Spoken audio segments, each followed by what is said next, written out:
Hello viewers, I am Dr. M. Harikrishnan from Sri Rajashamala Vaidhyashala, Chennai. Hope you all are doing fine during this lockdown period, a challenging period indeed.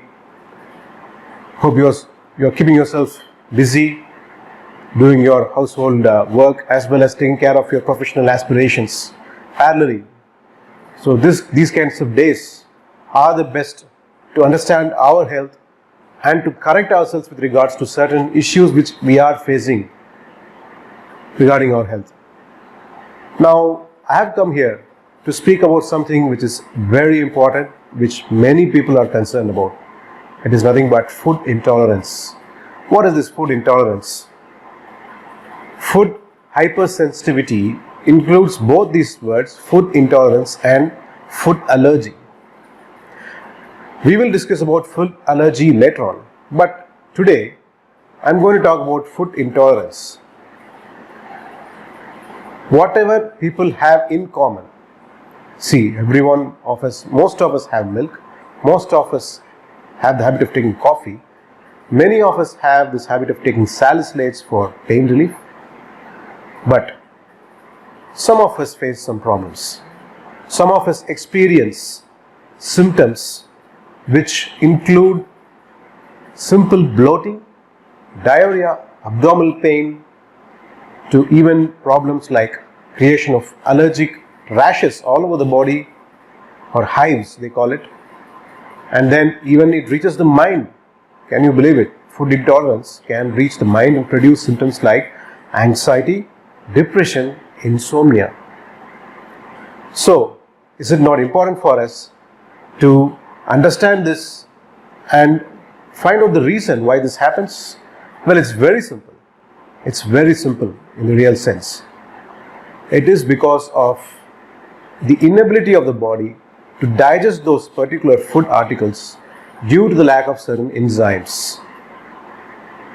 But when we view it from an Ayurvedic perspective, we need to understand one thing. Food intolerance is not due to the food alone. In fact, it is the consumer who is to be blamed for food intolerance to happen. We had discussed in previous videos about various errors people make while having food. We call it as adhyashanam, vishamashanam, ajirnashanam.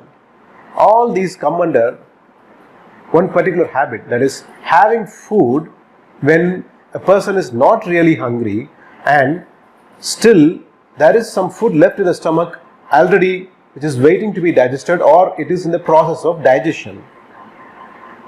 Now I said vishamashanam, that is nothing but mixing good and bad.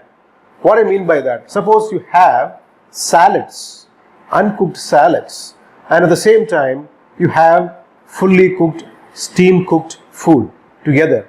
So there you find two things mixed together. You won't believe, Ayurvedic texts even say that we should not mix normal water with warm water and have it, because that will lead to problems. Then imagine these kinds of foods where one is cooked and one is not properly cooked. Okay, let's get back to the discussion. So, a person who is not really hungry, when he consumes a food, there is a possibility for symptoms of food intolerance to happen. Then, if the food is not properly cooked, if the food is reheated, if it was cooked long time back but it is kept in fridge and reheated, again that is a very potential cause for food intolerance.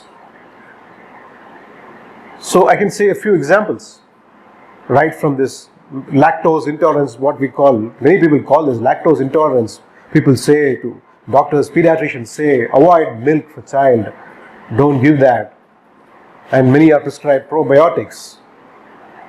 And people are even developing food intolerance due to coffee, which is quite understandable because coffee is basically something very heavy to digest. And many people have this odd habit of having coffee soon after the breakfast and lunch.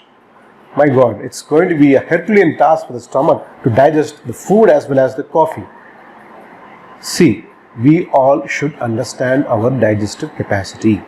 As we all have listened before in various Ayurvedic lectures and various Ayurvedic articles about the way to eat food, The idea behind advocating the quantity of food with regards to solid, liquid is purely because of this particular digestion being taken into consideration.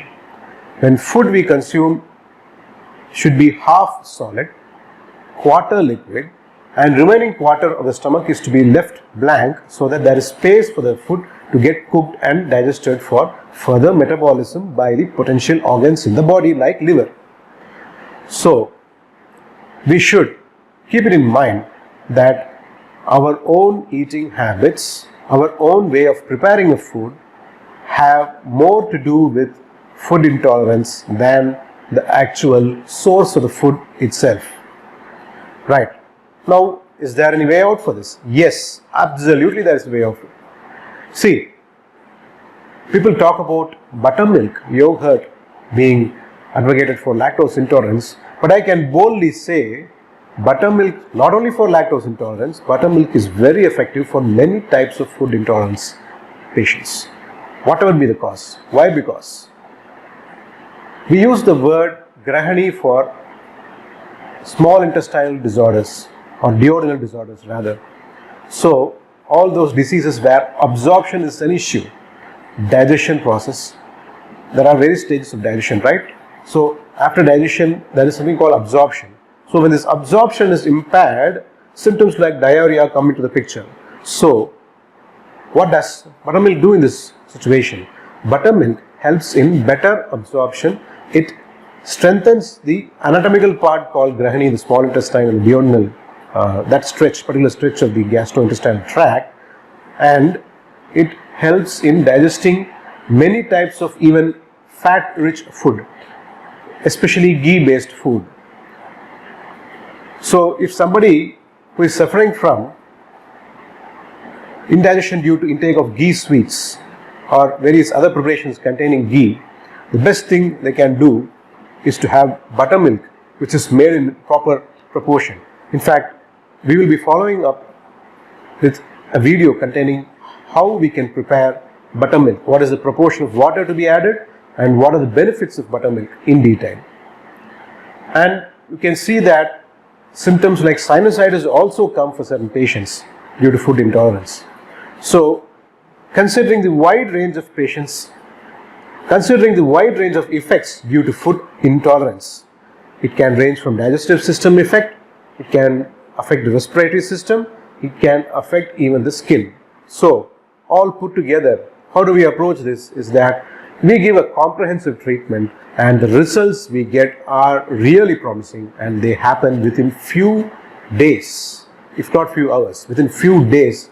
Maybe for some patients treatment may be required for say about 2 to 3 months, but by then that digestive system is set back on track. And remember, the patient should avoid certain food methods, preparation methods regarding food, and also follow strictly the Ayurvedic diet guidelines. Hope this video was useful for all of you. If you have any questions, please feel free to contact us. Post your comments in this video. I am Dr. M. Harikrishnan. Contact me on 73977 29702. Thank you.